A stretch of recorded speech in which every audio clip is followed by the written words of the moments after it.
11 a.m. on Tuesday, so let's kick off today. Good morning. My name is Jenni Walke. I am the founder and managing director of Elephant in the Room Consulting. We're a business consulting and coaching firm based here on Turrbal country in southeast Queensland in Brisbane.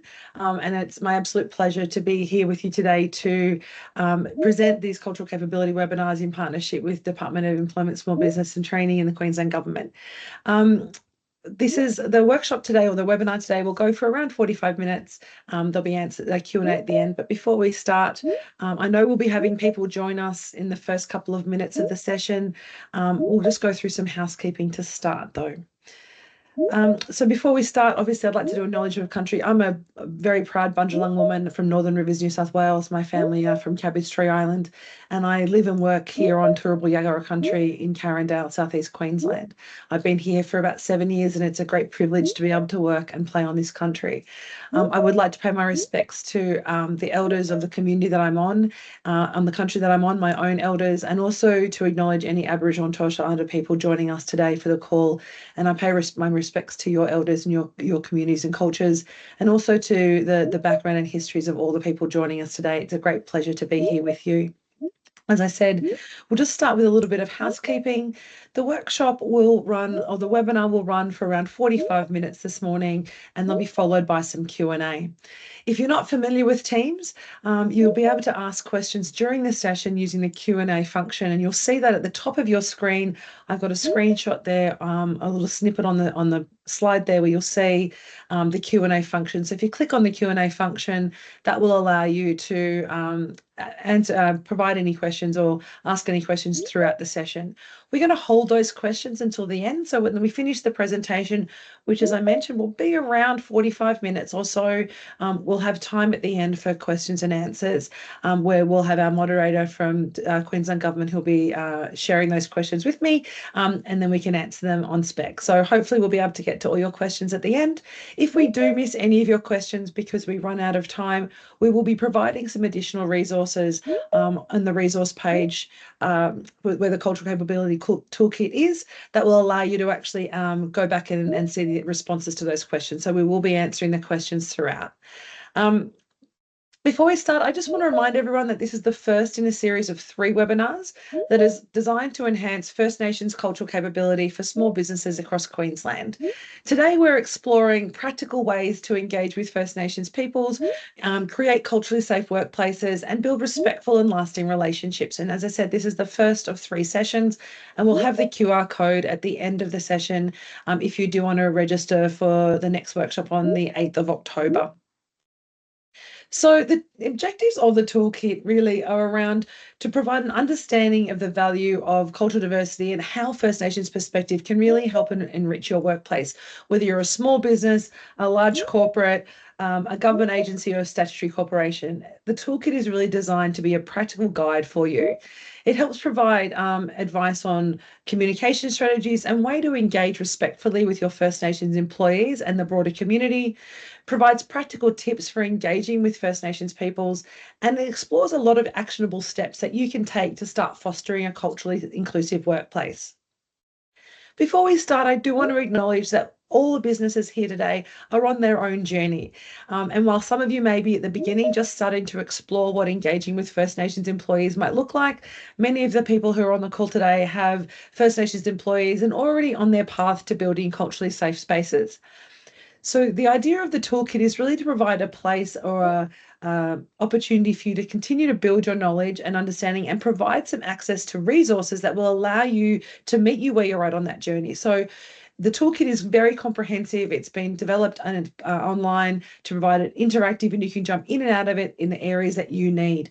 And the idea of these 3 webinars over today on the 8th and then the following webinar is around building your understanding and providing opportunities for you to ask some questions and answer and gain some answers to some of those questions that may not be in the toolkit. It also allows us to continue to build that toolkit by understanding the areas that you're really interested in too. So as I mentioned, the Cultural Capability Toolkit has been developed to provide you with guidance and support. And it is important to note that today's session is not about cultural awareness training. This is not a formal cultural awareness training. Really, this session and the following webinars have been developed to showcase some of the aspects that exist in the toolkit and also to highlight some of those practical aspects to consider. So there will be actionable takeaways from today that we hope that you can start implementing at the end of the webinar. But we will always refer you back to the toolkit. Any questions that you might have and any additional resources can be found in that cultural capability toolkit. So let's get started. So our first conversation we're talking around is the value of cultural diversity. Often we're asked, why do we need to engage in cultural diversity? Well, diversity in the workplace brings immense value, particularly when we fully embrace the perspectives of all the cultures, and in Australia, particularly the First Nations peoples. Cultural diversity fuels innovation, problem solving, and creativity, all of which are essential for small businesses striving to grow and adapt to the current environment and changing world. And when we build a culturally inclusive workplace, we're setting the stage for greater employee satisfaction, higher retention, and creating that employee value proposition that businesses want to find the best talent to suit their workplace. An inclusive environment creates also a sense of well-being and belonging, which is really important in this current environment around ensuring we have strong mental health and supportive workplaces. It makes every employee feel valued, and their contributions and their unique contributions are also felt and valued within the workplace.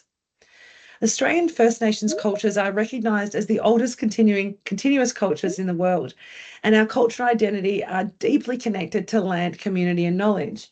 So understanding how these perspectives can be integrated or connected into your workplaces allows you to understand the valuable insights into sustainability, community-focused relationships, and holistic approaches to problem solving that can actually help you build your business and be successful in the way that you work.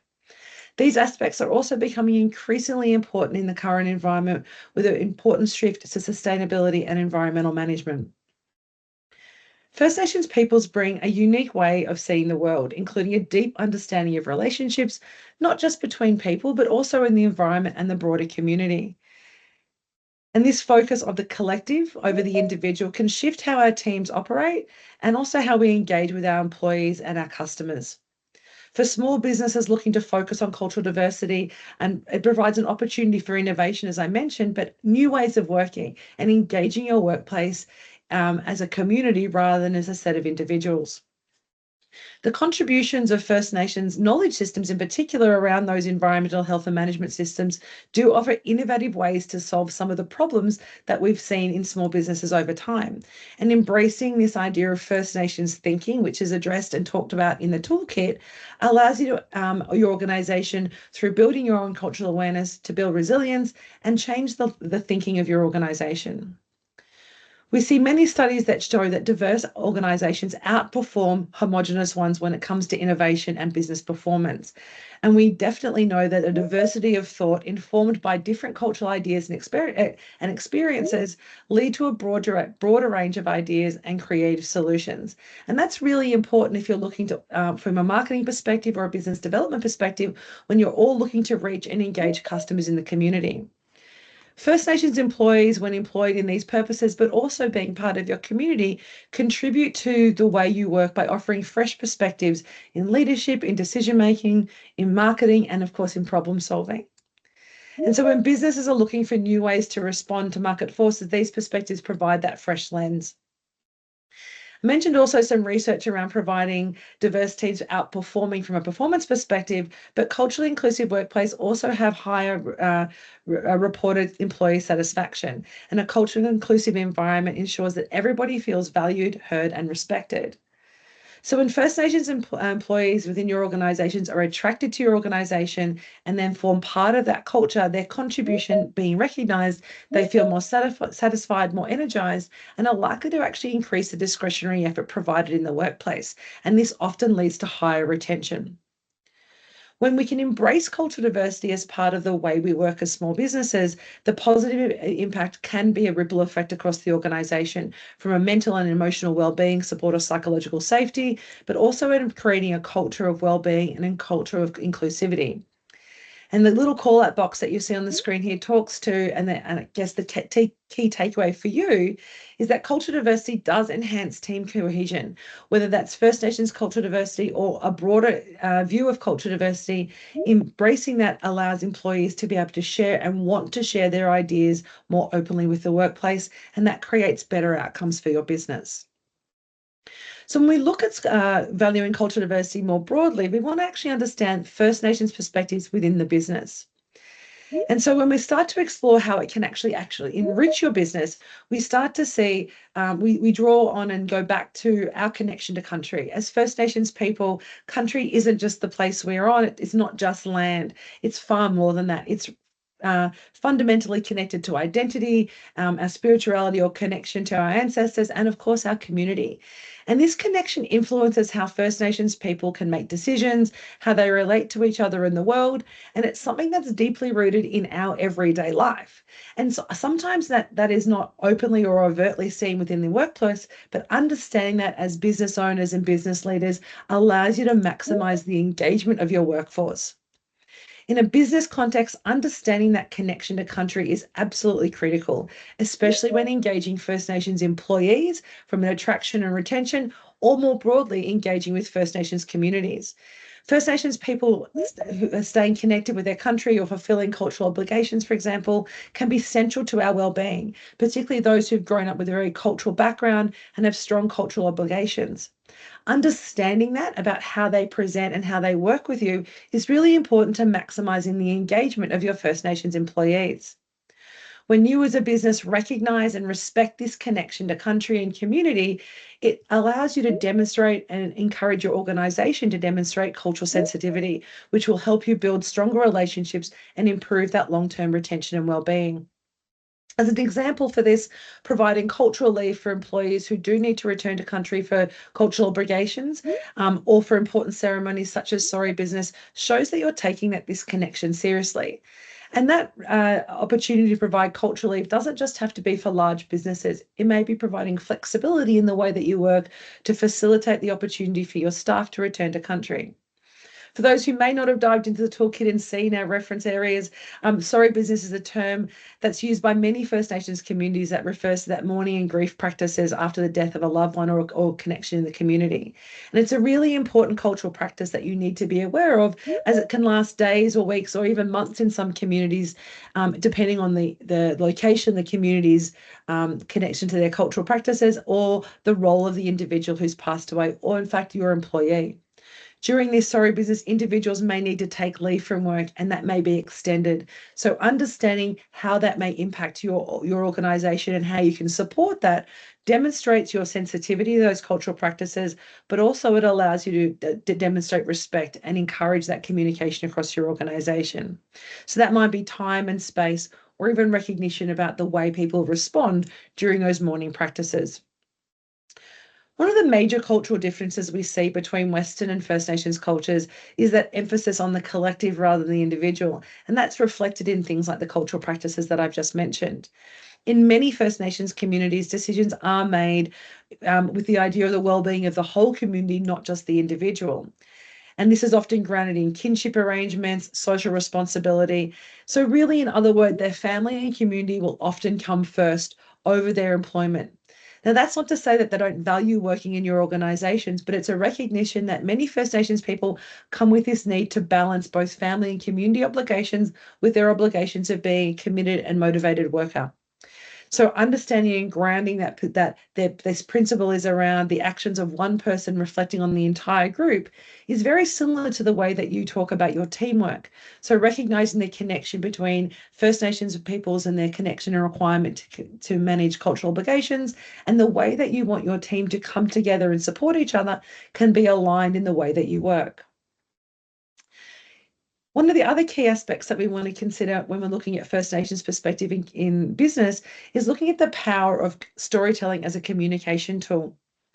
So understanding that from a First Nations perspective, storytelling has been something that we've been doing for eons, and it's a powerful tool for sharing experiences, lessons and learning, passing on knowledge, but importantly, building relationships. It's central to how we as First Nations people have kept our culture alive and and maintained our connection to identity and our cultures of the past. So how might you incorporate that concept of storytelling in your workplace? Well, in business, whether you're a small business, a corporate or a government agency, storytelling can be an incredibly effective way to foster great and deeper connections with your internal workforce and your external customers and community. It becomes a great method of communicating that inspires, that can inspire marketing, leadership, as well as organizational development. And it's a skill that actually that's a way that you can convey very complex ideas in a very simple and direct manner. And it's an engaging way to share knowledge. So perhaps in your workplace, if you're wanting to draw on some of that First Nations storytelling ideas, you might look at the way you share information. Instead of relying on dry facts or sharing your policies and procedures in a very structured way, you can use storytelling to bring those workplace values and behaviors to life. Storytelling humanizes challenges and it makes information relatable. We can connect when we share stories. So one of the advantages of bringing First Nations perspectives and engaging in a culturally diverse workplace is we can draw on some of these practices from First Nations cultures into your organization to make it a more meaningful place for people to work and encouraging the connection and the connection to the story, but also the behaviors that you're looking to see. And so you'll see the call out on this screen is about looking to leverage the power of storytelling in the way that you share information within your workplace. Now, you may have no current First Nations employees, but this is something that you might want to start to adopt. And there's some ideas within the toolkit that you can look at in terms of using storytelling and leveraging this for the workplace.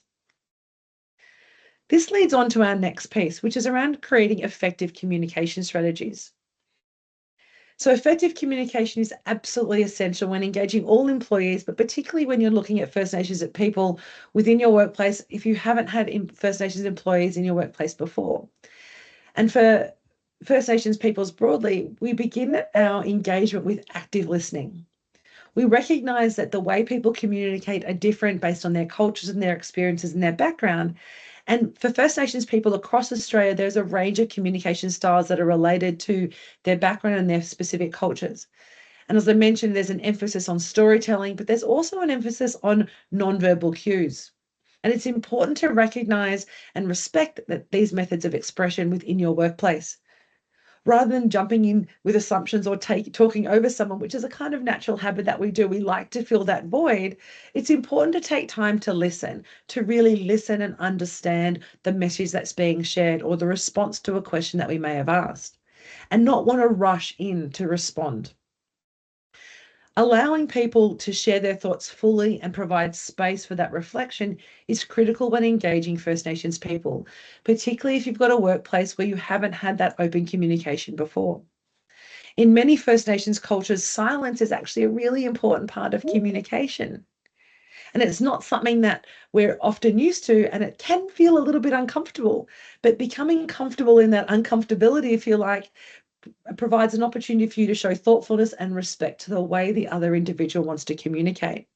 And showing this respect then extends to the way that we engage our staff more broadly, our First Nations peoples, and then the community members in which you're working. So when we're talking around appropriate greetings and titles, you may have elders or you may have community members come into your organisation, or even senior members of Aboriginal communities or Torres Strait Islander communities working within your organisation. And we often jump to using respectful titles like auntie or uncle, but for us, they're more than just a familiar term. They show a really deep respect for elders and knowledge holders or leaders in our communities, and they reflect a status within our community as a custodian of knowledge or a sharer or a holder of knowledge. So before using those titles and using some of the more colloquial terms that we see, which are talked about in the toolkit, it's important to seek guidance from your employee or the community members that you're engaging with and not assume that they want to use those familiar terms. And of course, when you're unsure about how to address anybody, simply ask. A simple respectful question like, how would you prefer to be addressed, shows that you value their preferences and their cultural background. And it's also a way for you and your team to demonstrate cultural sensitivity. The toolkit addresses different ways that you can do this and provide some hints and tips on how you might be able to bring this kind of cultural respect into your workplace. When also working with First Nations people, it's really important to avoid assumptions and remember that their perspective isn't necessarily respective of all First Nations peoples. First Nations peoples are not just a single homogenous community. We are many communities and many cultures with many practices and backgrounds. And so rather assuming the individual or one First Nations employee knows the answer or you're expecting them to speak on behalf of all Indigenous peoples, it's important to approach engagement and conversations around First Nations histories and culture with curiosity and respect. And being mindful that also it's not often appropriate or not it's not appropriate, sorry, to expect that all First Nations people want to speak on sensitive or cultural topics. It's a choice to want to do that. If you're engaging in a conversation within your organization, focus on building respectful dialogue first and understanding the way and that expressive way of communicating. You may consider asking more general questions or open-ended questions that allow and create a space for people to voluntarily share, such as, how might we best approach this issue in a way that respects your values if you're talking to somebody from a specific community? Or what's the most appropriate way to proceed based on the needs of this project or team if there is a particular cultural lens or a focus? You may have an Indigenous employee or a First Nations person who's employed in an engagement role. In those regards, they may not be able to speak on behalf of all communities or may not understand all the cultural nuances of the communities that you're working with. So understanding their background and how that connects with the work that they're doing is a really great way to start building that respectful relationship. Part of this process, as we said, as shown on the screen, is about building cultural safety. And this is key to avoid placing additional burden or what we would call a cultural load on First Nations employees. And the definition of cultural load is included in the toolkit as well. And being aware of the non-verbal communication that happens when we're engaging with people when they feel uncomfortable is really critical. So when you have a diverse workforce, particularly from a First Nations lens, in this case, we're looking to understand how we communicate and building a communication style that is respectful of all the different practices of your employees, but ensuring that you understand that their background experiences may not be the same as yours. And being respectful of that is the best way to start engaging with First Nations employees within your organization. When we talk about nonverbal cues, these are often just as important as spoken words. Body language, gestures, and even pauses in conversations can carry a meaning. And again, silence can be a very important sign of respect or reflection. And so responding with yes may not necessarily mean that somebody knows. They may just be acknowledging that you've had a conversation with them. So don't rush to an assumption or an outcome when working with your employees. Give them time and space to ensure that there's mutual understanding of the discussion and also the instructions that are required. Giving space for people to think and respond in their own time is also really critical to that. It's really about being patient and also being present. Finally, when we talk around First Nations cultures and communication, for us, communication is reciprocal. It's not just about taking information or seeking advice or giving it. It's about creating a two-way exchange where both sides share knowledge and insights. So making that space so that people can share knowledge and ideas is how you can get the most out of creating, increasing your First Nations employees' engagement, but also building that space where you can take advantage of innovative ideas and new ways of working. When businesses do respect cultural obligations or ceremonial commitments, they foster a workplace where the whole person can come to work and not just the employee. And it becomes about bringing our whole self and our whole ideas and the ways of working and the ways of being into your workplace. And this support creates a really strong sense of belonging, which is a key driver to employee satisfaction. And when we're talking around employee satisfaction, cultural safety creates greater teamwork, connection, and builds trust. And this trust often leads to higher performance. And higher performance, in many cases, leads to higher productivity. So I like to say that cultural safety really is a driver for higher productivity and a higher performing organization. So the call out here on the screen is really around looking at ways that you can create culturally safe workplaces for all your employees with that understanding and focus that First Nations employees want to be able to bring their whole self to work, have their cultural practices and commitments respected, and they still want to be able to thrive in the workplace while managing all those commitments. So there's some great tips in the toolkit that you can use to start building that within your workplace. The next piece we're going to talk about is some general principles of engagement when working with First Nations peoples more generally. So some of the key principles that we look at when engaging more generally with First Nations peoples, and this is a way if you're looking to boost the number of or increase the number of First Nations employees in the workplace, it might be working and talking to the communities in which you're working, engaging with community organisations, or indeed First Nations employment organisations or government providers. And the first principle when engaging with First Nations peoples generally is that engagement must be early, but also ongoing. It's not waiting to the last minute when you need information. It's understanding that we need to build that trust and relationships over time. And the earlier you can start building that relationships, the better the outcome and the longer relationship that you'll have with that individual or community. Early engagement gives First Nations communities and peoples opportunity to shape projects or initiatives, or indeed even the job they're working in, and allows time for genuine collaboration and dialogue. Early engagement is particularly important if your business operates on or near First Nations land, or if your activities have any impact on cultural heritage. By starting early, you can reduce any risk of misunderstandings or conflicts further down the line in your organization or in your projects. And of course, engagement should be ongoing, not that one-off consultation that we see. And this goes to the way that you engage your employees as well. When your employees come on board and you start that onboarding process to get to understand them, how do you continue to maintain relationships with them over time so we understand their changing needs as your organization grows as well? First Nations peoples generally really value relationships that are built over time through consistent, meaningful interaction. As I said, that goes for your internal employees as well as external stakeholders. And when you as a business and your leaders demonstrate that ongoing commitment to the well-being of the people that you're working with, it shows respect for their evolving needs and how they can align with the business's evolving needs as well. I mentioned earlier about local protocols or cultural protocols. The same principle applies when engaging First Nations communities to understand that every individual or every First Nations communities will have its own cultural norms and decision-making structures, and they may differ from area to area.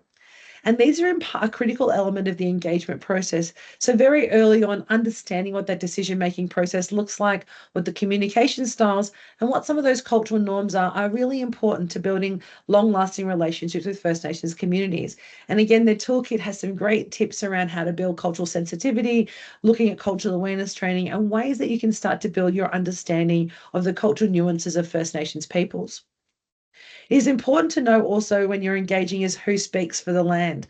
So these are often referred as traditional owners or custodians, and it's important to recognise that your First Nations employees may not have that authority to speak for the country or the community in which you're working. They may be part of that process, but understanding who are the people we need to bring on board to make important decisions and engage with is really critical to long-term success. A practical step here might be to seek guidance from a community member or a cultural advisor and ensuring that you're engaging with the right people in the right way. And finally, and I've mentioned this earlier, but to reiterate it on the slide, it's about building trust and respect over time. Trust and respect are foundations of any successful engagement with any employee, and particularly with First Nations employees who may be coming in through a program. And you want to make sure that they feel that they're part of the team and that they have your trust and that they can have build their trust in you. And that doesn't happen overnight. It takes time. It can take consistent, transparent, and respectful communication and an understanding of their goals and needs of the individual and how they align with the organizations. Respect goes beyond just following cultural protocols and doing an acknowledgement of country. It means truly understanding and valuing the lived experiences and the perspectives of your employees, acknowledging some of the challenges that they may have faced, the environment that they've grown up, and demonstrating a genuine commitment to fostering and learning and adapting to the needs of the communities and your employees. We mentioned earlier that one of the best ways to do that is through active listening. So one of the key call outs here when you're looking to engage First Nations people, whether it's internal engagement with your employees or the broader community, is to start that engagement early. Bring your employees into the decision-making process so that they understand the background and the process that you're trying to develop or create or the project that you're trying to deliver. That way you can get the most out of the knowledge and their experience, but also you can actually then use that experience to work and engage with the communities that you're engaging, the external communities as well. A couple of things we're going to finish on today is around some practical tips for employing and engaging with First Nations employees. So we've talked a lot today around the importance of building trust and creating genuine relationships. It's really important if you're looking to boost and increase the number of First Nations employees, or indeed employ your first Indigenous employee, to understand that it's not a tokenistic effort. It's about bringing them on board into a meaningful role that's going to add value to the organisation and create opportunities, employment pathways for them. It's around long-term engagement. And it does take that long-term, consistent and real effort. There needs to be an exchange and understanding that the organization is willing and open to creating a culturally diverse and inclusive workplace, and providing opportunities and understanding to learn and listen around that First Nations employees' background and experiences. For most First Nations peoples and communities, relationships are rooted in respect, trust, and a shared value.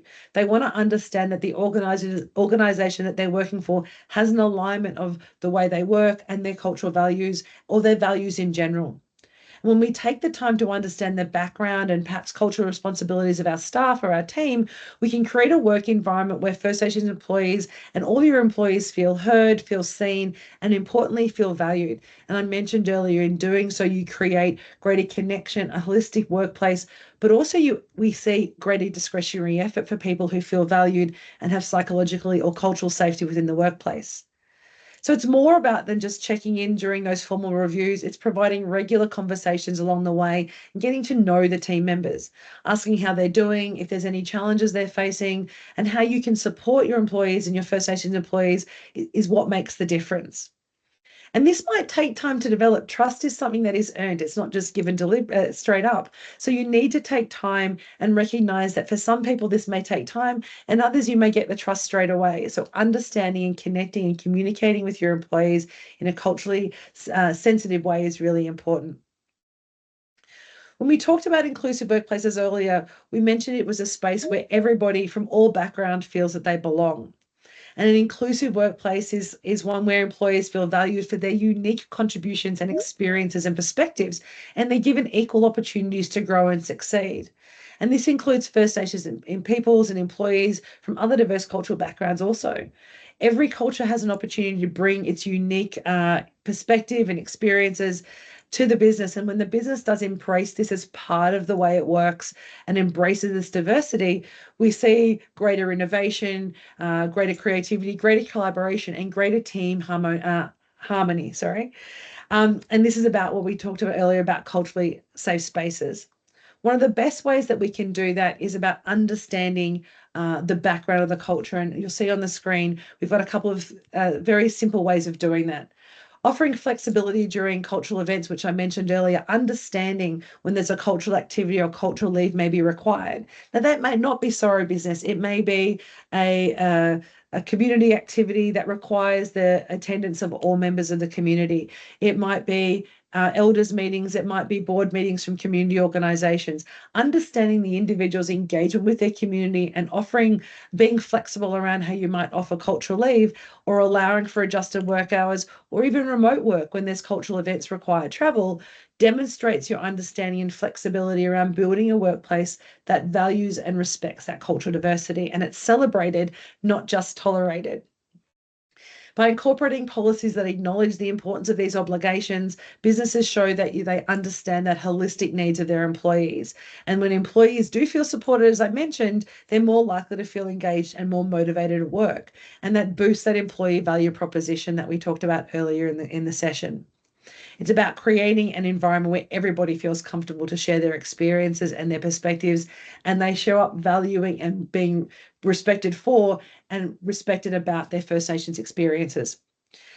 This can very much be also achieved through cultural awareness training. So even if you don't currently have First Nations employees in your workforce, but are seeking to increase the number of employees within your workforce, cultural awareness training is something that every organisation should consider looking at doing. While non-Indigenous staff are given the tools to better understand cultural practices and the needs of their First Nations colleagues, it starts to create an environment and understanding of cultural diversity, unconscious bias, racism, and cultural safety. And enables your organizations to start building an environment of mutual respect and support. It's not really about treating everyone the same, but rather understanding and valuing everybody's differences that they bring to the table. And cultural awareness training, whether it's a bite-sized training or an immersive session with a local community or traditional owner group, will allow you to do this and enable your organization to start seeing the world through some different perspectives. But inclusivity doesn't just stop at your practices or your policies, it extends to your relationships with the broader community as well. Engaging with local First Nations communities helps build authentic relationships outside your workplace and provides insights into how your business can be more effective within the community and also build their cultural sensitivity. So this may include inviting elders or community leaders to share their knowledge, collaborating with First Nations organisations, or offering internships or employment opportunities if that aligns with your business needs.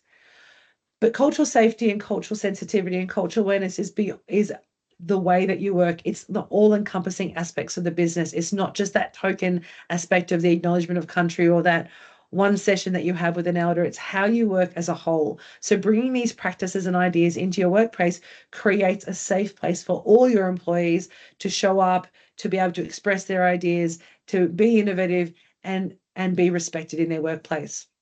So it's important that you make these opportunities open to everybody, not just First Nations employees, regardless of their background. It's important to have policies and practices that remove any barriers for growth and development from any diverse backgrounds. And this may include mentoring programs for First Nations employees or indeed refugees, ensuring that they have support to advance their careers while feeling confident in their cultural identity. While the conversation in the Cultural Capability Toolkit is centered around First Nations employees, many of these principles can be considered on how you and your organization create more diverse and inclusive organizations generally. Finally, it's not just about the businesses specifically benefiting from cultural diversity. It's about the employees that you employ also doing so. It's looking at meaningful ways to give back to your employees, to spend time and listen to your employees so that they all show up in a meaningful way, build trust and respect with each other. It also creates that reciprocation of giving back. We talked about discretionary effort and increased discretionary effort that we see when members of the staff or your employees feel engaged, they feel motivated, they feel safe within your workplace. It increases trust and motivation, and this discretionary effort often leads to greater performance for your business. So engaging with First Nations business peoples, building culturally diverse and culturally aware workplaces is a strong business decision as it can boost your long-term performance. To finish off the session today, we just have some simple, practical, actionable steps that you can take away today to build your cultural awareness, as this is really the key to start your journey around building engagement with First Nations employees. So some of the practical steps that you can take immediately to embed cultural inclusivity, firstly, is an acknowledgement of country. So I did that at the very start. There's a number of ways and a number of sites that you can and tips to build your own acknowledgement of country. The toolkit has some great links to example acknowledgement of countries, but also some other sites that you might want to look at to help you create your own acknowledgement of country. So acknowledgement of country is about recognizing the traditional custodians of the land that your offices are working on or your organization engages with across its business. And it could be, as I said, starting your team meetings or public events with that acknowledgement of country. And acknowledgement of country goes beyond just being politically correct. It's a small but incredibly powerful way to demonstrate and show your respect for First Nations cultures, and particularly for First Nations peoples and our connection to land and country. Acknowledgements should definitely always be delivered with sincerity and not just as a formality. So be comfortable and create one that works for your organisation. You can also include your acknowledgements on your emails or your event invitations at the bottom line or at the bottom of your website. And again, if you look at the First Nations Cultural Capability Toolkit, you'll see the acknowledgement of country on the government website, on emails, and also in event headers. This is a really simple way to start demonstrating the respect and understanding of the countries that you're on at the moment. Next, you might take some time to review your workplace policies. Now, whether you're a small business who may only have some very simple HR policies or simple policies and procedures through to you're a large corporate, making sure your workplace policies reflect cultural inclusivity as a general practice is really important. Do your policies reflect the unique needs of First Nations employees and also other diverse cultures, like culturally or for important ceremonies or for sorry business, as we mentioned earlier? Adjusting or reviewing your workplace practices, your employment ads, or even the way that you promote your business online shows that your business is not just aware of your cultural obligations, but it actively supports them. It's also important to ensure that your anti-discrimination and racism policies are robust and that there is that cultural safety within your workplace is prioritized. And again, this is regardless of the size of your workplace. So all employees that you have feel free to express their identity without fear of judgment and be able to come to you and ask questions around cultural obligations or community requirements, and they'll do that without fear of retribution. I mentioned at the end of the last slide, it's crucial to provide ongoing cultural awareness training. Cultural awareness training does not just end after one training session or reading the cultural capability toolkit, as robust as it is. Making sure that you have ongoing learning sessions and that cultural awareness becomes a learning practice for your organization. It does evolve over time. Diving into bite-sized topics and individual topics that allow you to capture small information that you can share within your organization is a great way to start your cultural awareness journey. Starting with topics like unconscious bias or racism, looking at First Nations cultures, looking at effective communication strategies and training on that for your team will help build your cultural sensitivity and awareness across the organization. It also fosters empathy and understanding within your team, which improves well-being across the workplace.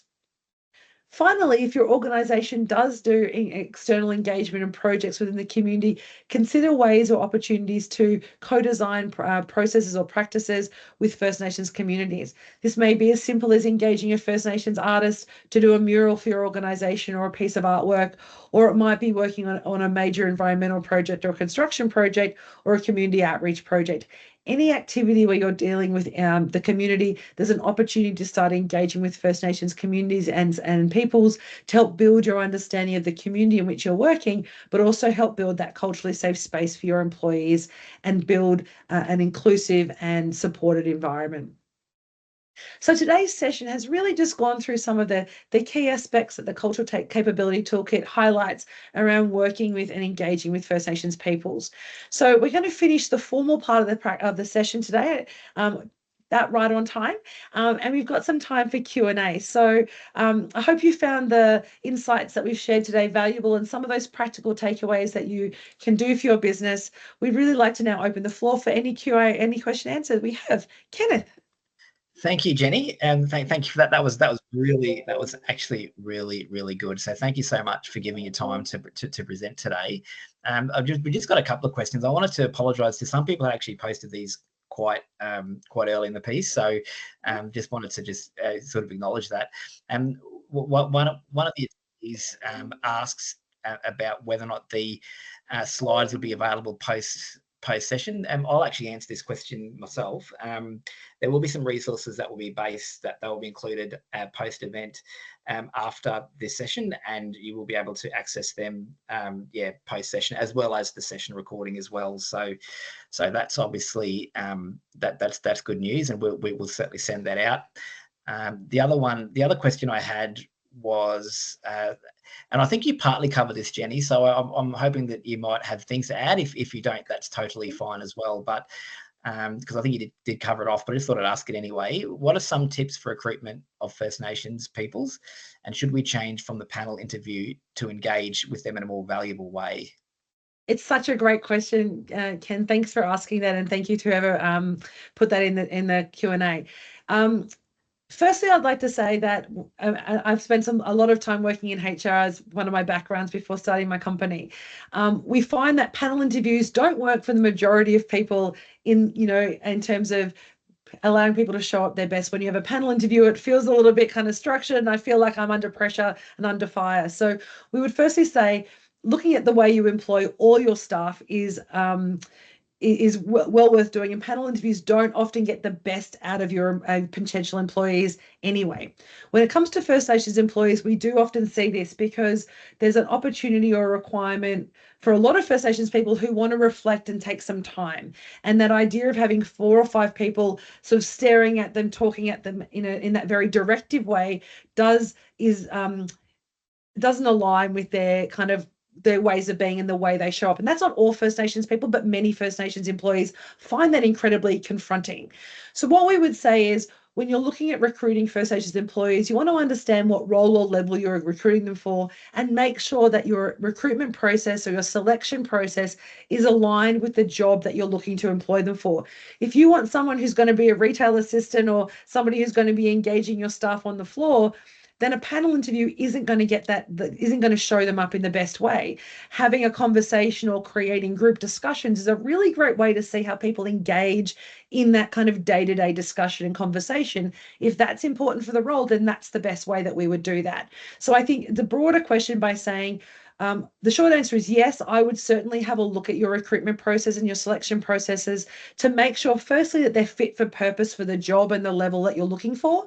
And then secondly, having a look at some of those cultural requirements that may show up in the individuals and making adjustments for those. It's not reducing the bar or lowering the bar. It's just changing the process to meet the needs of the role and the employee.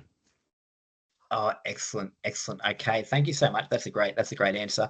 I also might mention too that there, as part of this webinar series, there actually will be a webinar happening on the 15th of October called Valuing Cultural Diversity, Recruitment and Engagement. So yes, that's by all means, please make sure you get along to that one as well. So that'll be really good. Can you please share the toolkit link again? Was another question that came through as well. We're actually going to share a QR code at the end of this session where you can actually click on that, and you should be able to locate it off one of the panels there, which is really good. The other one was, can you recommend any organisations who provide cultural awareness training? Bit tricky for the government department saying that, but do you have any thoughts on that, Jenny? There are a number, and it would be self-interested for me to say the short answer of yes. So there are a lot of organisations, particularly in Southeast Queensland or across Queensland, that do cultural awareness training. I would take a step back and say, what type of training are you looking for? What level of training are you wanting to deliver to, and how do you want that training to deliver? Ask those questions internally first. So is it for my executive? Is it for whole of the organisation? Do we want an immersion, or do we want just bite size? Understanding what your learning requirements are first, and then I would go and do the old school Google search. Supply Nation is a really great space to have a look for organisations that have been identified as verified First Nations businesses that will allow you to see a number of businesses, consultants who provide cultural awareness training or cultural learning programs. And you've also got, through organisations like Southeast Queensland Indigenous Chamber of Commerce, the new QIBN, so the Queensland Indigenous Business Network, and any of the regional Indigenous business networks. I would reach out to those organisations first, but definitely Supply Nation is a great place to start to look for potential organisations. I think we may have a couple of links in the toolkit that direct you to those particular organisations. Awesome. Well, look, we've got a few more questions to go, actually, so which is really good. A really quick one that's come through. How do you respectfully ask if current staff are First Nations or identify as Aboriginal Torres Strait Islander?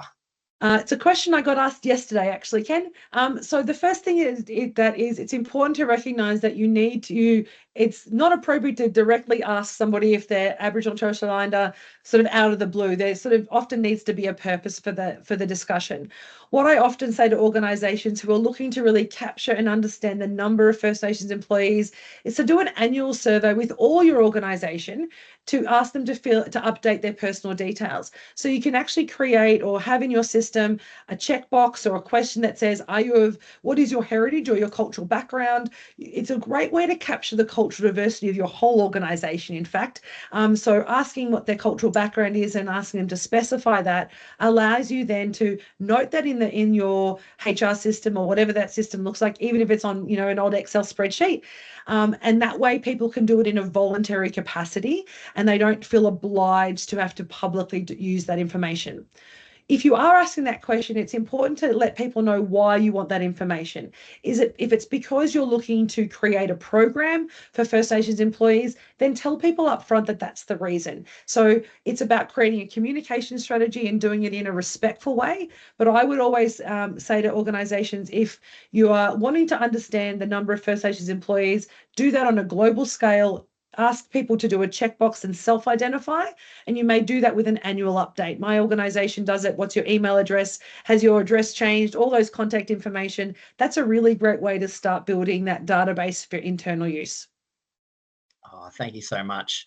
We've got one last question. I'm just being respectful of people's time. We might keep it there, but certainly if you have any more questions, please feel free to. I'll be monitoring this, so please feel free to send them through, and we can get some responses back. But the last question I've got here is, can you give an example, real life, if possible, on how councillors have implemented cultural safety in a regional area?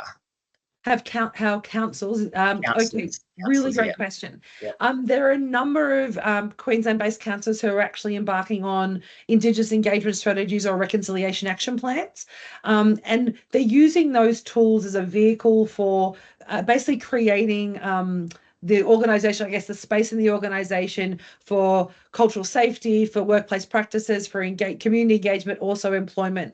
So there are a number of councils that are doing that at the moment and speaking to that. A really great example of a council who's really showing up and respecting that space is with the Quandamooka people here in Southeast Queensland. There's a lot of engagement from the council with Quandamooka, the building of the cultural centre, and some work in that space to really showcase and respect the cultural background and the specific needs of those peoples. So that would be a really great example. Acknowledgement of countries on almost every website that council has. I was in Cairns last week, up at Cairns. The Cairns Regional Council in Douglas Shire is doing a lot of work in that space at the moment around engaging with local community and promoting the local community activities and employment within that community, within those communities. So I would say if you are a local council and you're looking at doing it, there's some great examples across Queensland, from the Torres Shire right down here to Southeast Queensland.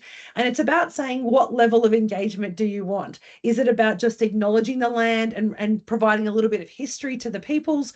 Or is it about saying, creating awareness across within their council area? So it might be communicating and promoting cultural significant dates for those peoples, promoting community activities, whether it might be the Quandamooka Fair, where they had a big cultural day with the Quandamooka peoples, which was celebrating the Quandamooka culture. So there might be lots of different ways. So some great examples. I'm happy to go through and we can share that later, some examples for you, some practical ones, but it really depends on, there's so many examples actually. It just depends on whether it's just an acknowledgement of country or through to, running cultural days and supporting cultural activities. But lots of really simple ways, if you're working with council, that you can start to do that. I would say it starts with, and we mentioned earlier about early engagement, really being clear about who you're talking to the right people in the community, and making sure that communication is ongoing and not just for one purpose. Don't go in, ask for stuff and never go back. Make sure there's continuing engagement if you do want to start engaging with First Nations communities or employees. Perfect. Thank you so much. And look, I want to be respectful of people's time. Just a very, very quick question that we might just kind of finish up on. Yeah. And before I ask the question, I do really want to encourage people to make sure that you actually do click on the QR codes that are coming after this session, because there is a lot of resources, a lot of great information that you can do. There it is, right there. Please. Sorry. Yeah, obviously I should get it up there, but just a very last question, and I'm going to switch my camera off and let you close, Jenny. Okay. Do you do cultural capability for business to business? So ask the question again. Do you do cultural capability business to business? Yes. Yep. Thanks, Ken. Before I finish it, thank you to everyone who's joined us today. I really hope that the session has provided some valuable insights for you. Short answer is yes, we do. Elephant in the Room Consulting is my business. We've been providing that type of training. We were very privileged to work with Desbert a couple of years ago to develop the Cultural Capability Toolkit on behalf of Queensland Government, and the engagement that we've seen online and the number of people who are interacting with the toolkit on a daily basis has been phenomenal. But yeah, our organisation does do that. We do a range of bespoke training programs that fit the needs of the organisation. Happy to work with you, or reach out, feel free to do so. But this is not about me and my business. It's about you and your organisations, about the work that you're doing in this space. So I really do hope that you would like that you jump on, use this. If you haven't booked for the 8th of October session, the QR code online there will actually take you to the booking page, so you can register for not only the 8th October but also the one on the 16th. I'm going to give you maybe 5 or 6 more seconds on that one. And then importantly, if you haven't engaged with, or it's been a while since you've jumped into the toolkit, we've got the QR code for the toolkit as well here. So thank you again for your time. This QR code will take you straight to that toolkit page and the resource. You can download the whole toolkit as a PDF, but we really do encourage you to jump in and out of the toolkit and find the aspects that are pressing for you in that moment. It's designed to be interactive. You don't need to read it from front to back. It's about jumping in and out of the toolkit around the areas that are important to you at that time. So thank you again. We hope to see you on the 8th of October. Our next webinar is going to continue to build on what we've covered today, but we're focusing on community engagement and some co-design work. And then, as Ken said, we're going to be talking about recruitment strategies and employment in our last webinar. So thank you again, everybody. For more information, if you haven't got that link on the top, just head to Business Queensland, business.qld.gov.au, type in cultural capability and the resource will come up. It's been my absolute pleasure delivering the workshop or this webinar with you today. I hope to see you in a couple of weeks. Take care, everyone, and goodbye.